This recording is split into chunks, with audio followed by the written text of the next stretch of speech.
to give you guys more of an update of where I'm at.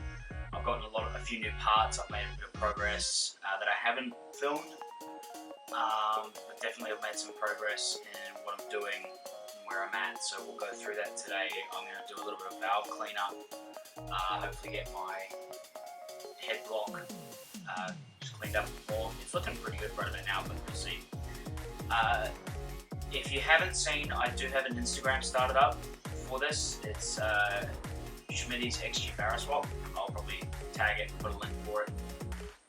But that's just got a little unboxing video of my springs so far, picking up of little things, and I'll post little live updates of where I'm at, what I'm doing today if I'm not putting in the effort to get the camera out and do a lot of recording. But anyway, we'll go through, show you where I'm at. Alright, so one update. We have some BA1000 seats. I picked them up, managed to score them a little while ago. However, I've been playing around with the rails, and yeah, not as universal as I hoped for. I didn't expect it to be, but I thought maybe it'd be pretty close. The main difference between the rails and the ones from the XG ones can be fitted to the seats. However, I'm just going to have to get an extension welded on to the current rails, and it's only about probably 15 centimeters, so 150 mil worth of extension. So that's going to happen down the track. I'm not sure whether or not I'm going to pay someone to do it, whether I get it fabricated, whether or not I do the fabricating, if I go out by myself a welder, see how I go.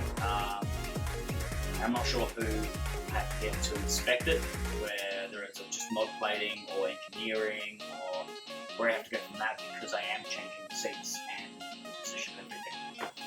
Seatbelts will change on it, but due to the old rails, the seatbelts that are currently installed will fit.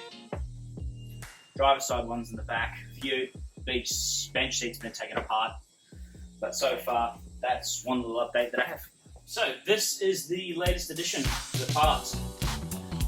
A ZF 6-speed gearbox auto out of the BF Gaia GHIA. I can never say it right. But this is, fortunately enough, this is the turbo one. Not that I know that if there's any difference between the NA and the turbo gearbox. I honestly would assume that there isn't too much. But it does have the sticker, so it's turbo. I was fortunate enough to get this with its original ECU and the loom, so thankfully it's out of the BF, so not too much variance compared to, say, I got an FG gearbox and ECU. Really probably would have done enough wrong here, but fortunately it's the turbo ECU, which is fantastic, meaning I don't have to go out and get an aftermarket ECU, which should make things a lot easier to deal with.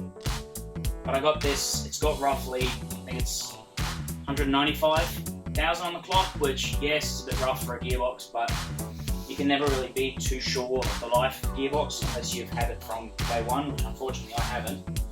Came with a torque converter, the heat exchanger, the loom, and the output shaft. So we've done alright. I've done alright. Definitely a good foundation for what I'm doing. Should be built to handle enough for what I need. These things apparently are quite picky for the fluid that they get. They really prefer the ZF manufactured one. So we'll see how that goes. Apparently that has to get its imported fluid. It's not very cheap. But hey, price you pay for a project car.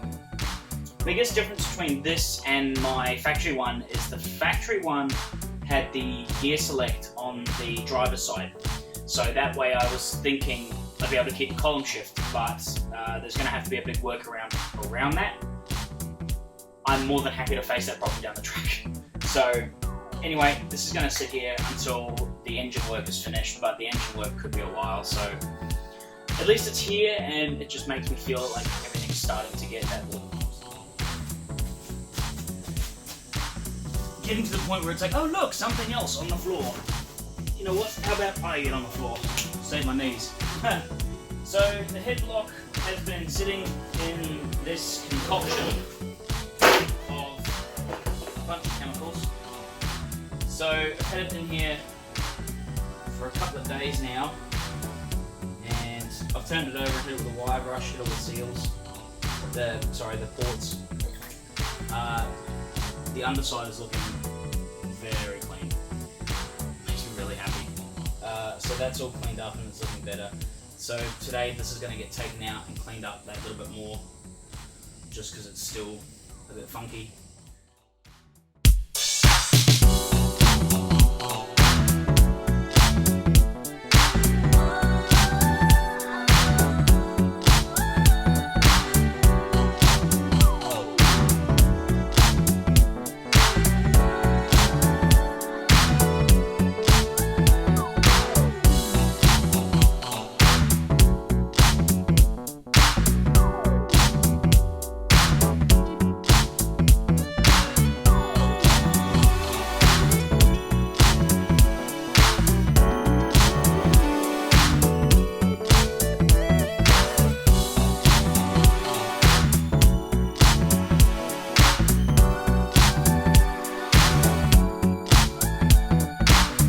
I'm shooting most of today on my phone because my camera decided to be flat, and that's my problem, but I'm out here shooting, so anyway, we're using the phone.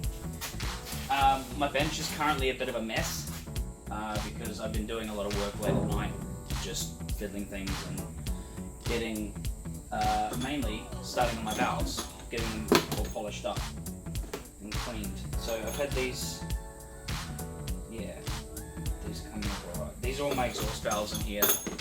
I spent the last couple of days just like slowly hitting them with the wire brush on the bench grinder, and they've come up really nicely. Alright, so here we have the inlet and the outlet valves that have been soaking in just a combination of degreaser and a bunch of other stuff.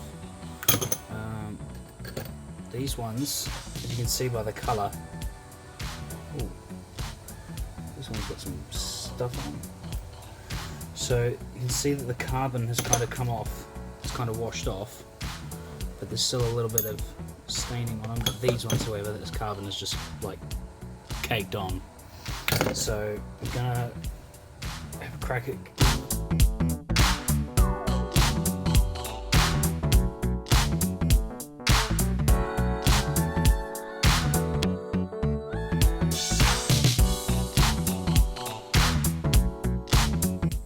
through about 3 different like chemical treatments.